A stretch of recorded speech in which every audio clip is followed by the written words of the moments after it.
I wanted to share this hand warmer I made for my wife, made from fur and wool. I tried documenting the steps with my other camera, but there was a few times I forgot to turn the camera on. But I basically started with a tube like this, made from cardboard, that I found at work. I drilled a couple holes through it and ran this cord through. This is actually a phone charging cable.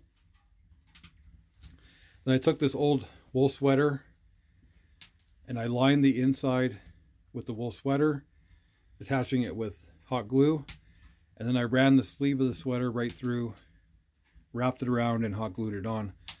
I also put several layers of wool on the outside, and these are 2 rabbit pelts that I had, and I just simply rolled the tube, hot gluing it on as I rolled it. My wife had some of these beads, put those on for decoration, and this actually goes around your waist. You don't want this going around your neck, it's not very safe.